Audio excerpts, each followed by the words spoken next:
प्रवचन सुख देने वाला है, सत्संग से शांति मिलती है, समझ मिलती है, ज्ञान मिलता है, मन को संतोष आ जाता है। कल एक माता जी कह रही थी बहुत नुकसान हुआ हमारा।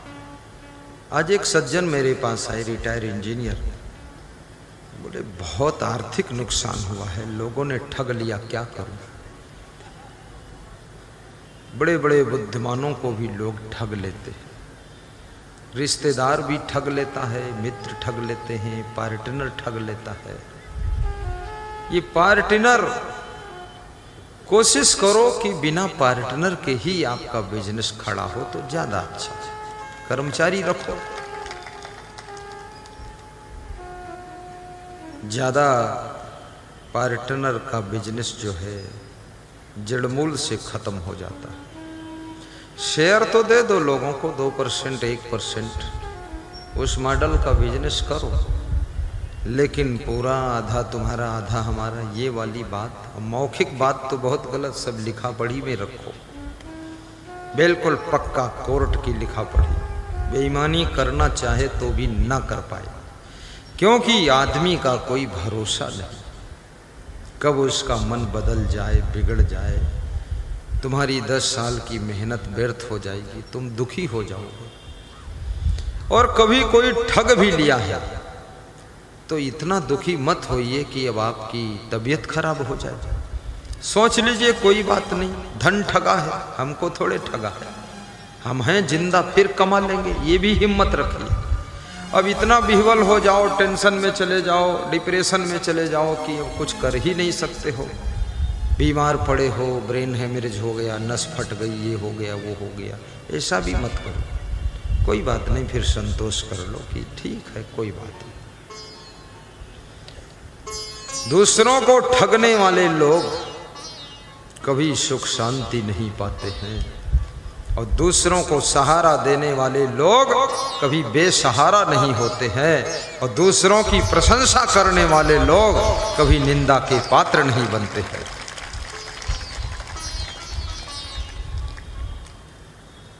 धनवान की निंदा करने वाला धनहीन हो जाता है, गुणवान की निंदा करने वाला गुणविहीन मूर्ख हो जाता है, विद्वान की निंदा करने वाला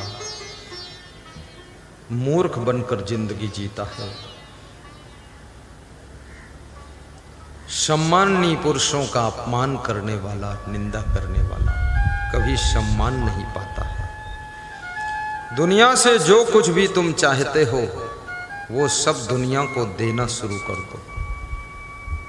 यदि तुम चाहते हो कि मुझे सब लोग नमस्कार करें तो तुम सबको नमस्कार कर लो, सबका आदर कर दो, सब ही मान प्रदे आप अमानी, सबका सम्मान करो। और कभी घबराओ मत, ये संसार में डरने वालों की हार होती है, जो निर्भय रहते हैं उनकी हार भी जीत में बदल जाती है।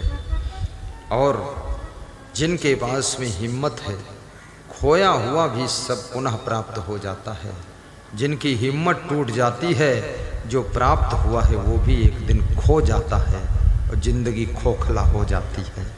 इसलिए हिम्मत का भी खेल है, कभी हिम्मत हारना नहीं चाहिए।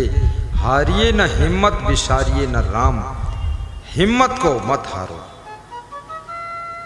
इस संसार में जो भी तुम देख रहे हो ये सब नासवान है। गाड़ी लाओगे 20 साल के बाद वो भी नष्ट हो जाएगी, मकान बनाओगे 100 साल के बाद अपने आप टूट जाएगा, कपड़े खरीदोगे 1.5 साल बाद वो भी फट जाएंगे, घड़ी लाओगे 3 साल बाद वो भी बिगड़ा के इधर उधर हो जाएगी।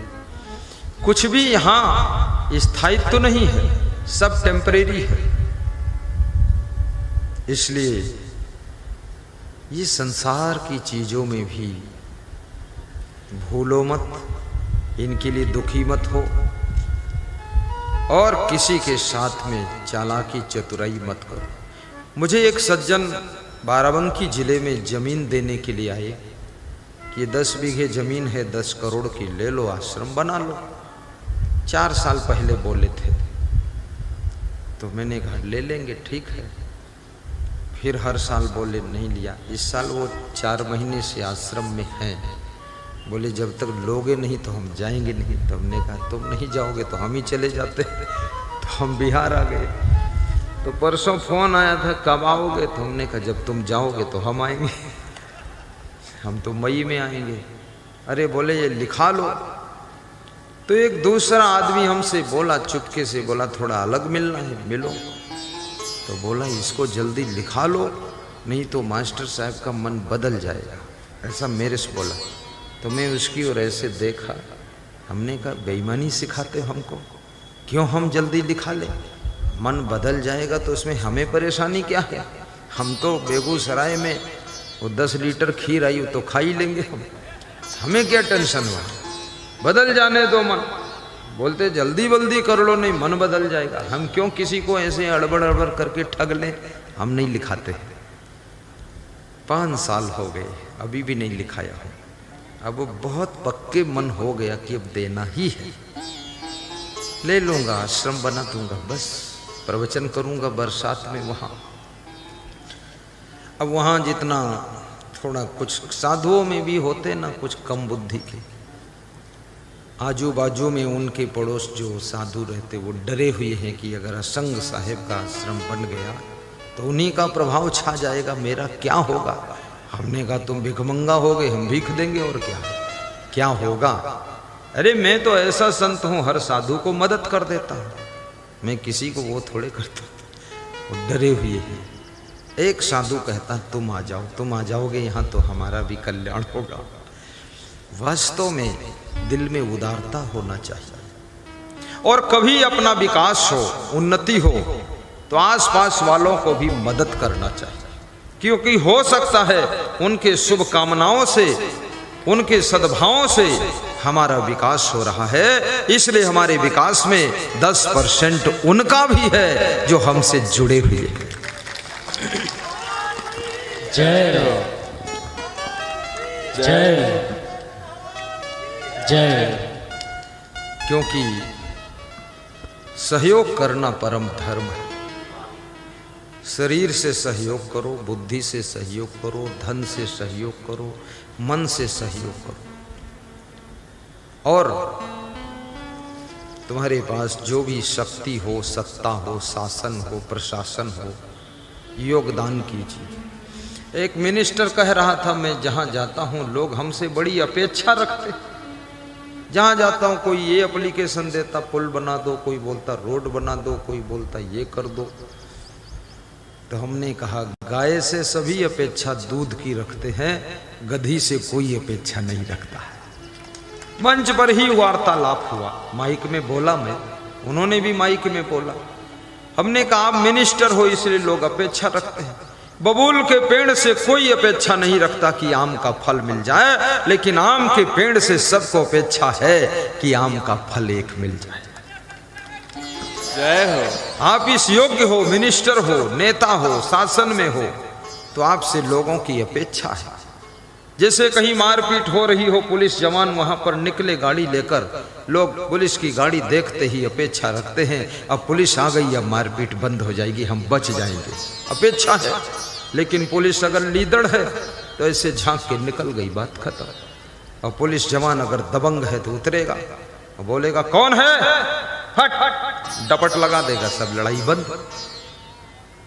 इसलिए बहुत जरूरी है हमसे अपेक्षा, गुलाब के फूल से खुशबू की अपेक्षा लोग रखते हैं, ना कि कोई गटर से अपेक्षा रखता है कि खुशबू आ जाएगी। आप में वो योग्यता है, गुण है, प्रतिभा है, इसलिए लोग अपेक्षा रखते हैं। मुझसे अपेक्षा रखते हैं गुरुदेव प्रवचन सुनाएंगे, क्योंकि गुरु में प्रवचन सुनाने की कला है, इसलिए अपेक्षा रखते हैं।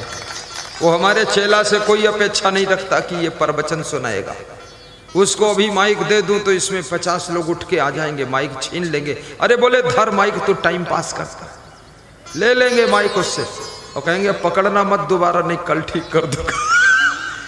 तो जिसमें जो गुण है उससे तो अपेक्षा लोग करेंगे ही। और मुझे खुशी होनी चाहिए यदि लोग हमसे अपेक्षा करते हैं, कम से कम हमारी उपेक्षा तो नहीं करते, हमारा निरादर तो नहीं करते। जब पानी बरसता है तो हाथ में जो छाता है, सभी अपेक्षा करते हैं कि छाता लगा लूंगा तो पानी में भीगने से बच जाऊंगा।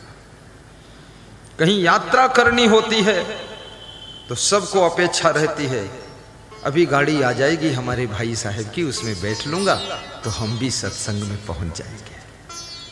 सारा संसार अपेक्षा से चलता है और जो बहुत लोगों की अपेक्षाओं को पूर्ण कर सके वो धरती का जीता जागता नर के रूप में नारायण होता है, जो बहुत लोगों की कामनाओं को पूर्ण कर रहा है। अपनी बहन को भी सहयोग कीजिए, भाई को भी सहयोग कीजिए। आप मन में भाव बनाइए कि सबको मदद करूंगा, देवरानी जेठानी को भी मदद करूंगी, ऐसा सोच लो। ससुराल वालों को भी मदद करेंगे। तुमको मदद करने योग्य ये कुदरत बना देगी, मदद करने योग्य ये प्रकृति तुमको तैयार कर देगी। चितरंजन दास ये समझ लेना, तुम सोचो तो मन में कि मुझे ये करना है, तुमको उतना ही मजबूत ये कुदरत बनाकर खड़ा करेगी कि सबको सहयोग कर सको। आज यहां समागम हो रहा है, ये हमारे केदार जी महतो साहब ने सोचा विचारा, इधर आओ, ये कोई साधारण व्यक्ति नहीं, इनको मैं कल तक साधारण ही समझता था। मैं सोचता था अरे वो जब सनहा परोरा में मिले तो मैं सोचा ये बाबा सत्संग क्या कराएंगे, गले में गमछा डाले, धोती पहने और लुंगी बांधे घूम रहे हैं। तो मैं सोचा अरे बोल रहे हैं चलो नोट कर लो, कोई बात नहीं। लेकिन कल जब इनके घर गया मैं, अरे वहाँ छत के ऊपर जब इनका हमने सिस्टम देखा, मैं तो दंग रह गया। तीसरी मंजिल की छत पर मंडप लगाकर मेज कुर्सी, और जब संतों को भक्तों को खिलाने लगे स्वयं ला ला करके। इस उम्र में उनका बच्चा राजीव भी बहुत प्यारा है, उनकी बहुएं महान है, यहाँ बैठी है। कहाँ है बहुएं? खड़ी हो जाओ ना। ये देखो मीरा इनकी पत्नी है, बहू कौन? खड़ी हो। ये देखो और कोई बहू है? खड़ी हो जाने, दूसरे को बहू बना दूंगा। 4 पतोहू है। अरे मैं बहू बोलता हूं, पतोहू है। अरे इतनी ये महान है पतोहू। और महिलाएं मालपुआ बनाया, मालपुआ और मालपुआ सबके पास में 4-4 बार परोसा। कुछ लोगों ने 4 खाया, कुछ ने 8 भी खाया, और कुछ ने इतना खाया कोई काउंटिंग कर ही नहीं पाया। वो परोसने वाला भी भर भर के तसला परात डाल देता था। मैं भी एक मालपुआ खाया और खाते ही मैं बेहोश हो गया, तो वहीं लेट गया। और लेट गया तो मेज लगी थी, आड़ हो गया तो सो गया।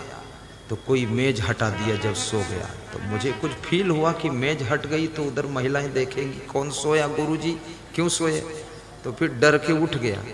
अब एक से एक आदमी भी तो है, खामखा मेज हटा दिया बस। हाँ, बहुत प्रेम हो लेकिन बुद्धि ना हो तो उल्टा ही काम करेगा।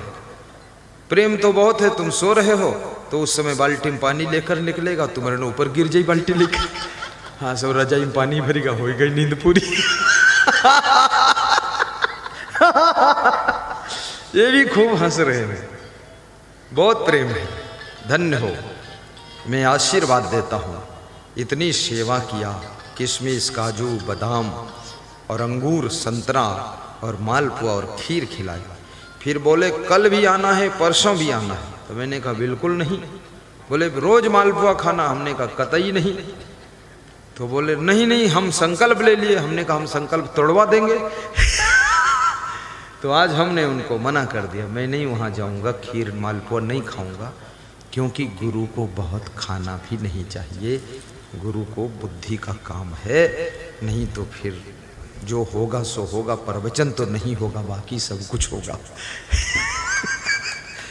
तो गुरु को बहुत संभल के रहना चाहिए। तब मैंने सोचा उनकी श्रद्धा क्या है, प्रेम क्या है, भक्ति क्या है। और उनको यही अपेक्षा थी कि मुझे और कुछ नहीं चाहिए। असंग महाराज पधारें और हमारे यहाँ सत्संग सुना दें और बलिया और बिहार वालों को धन्य कर दें। यही एक उनकी भूख थी, वो मिटाने के लिए हम आए।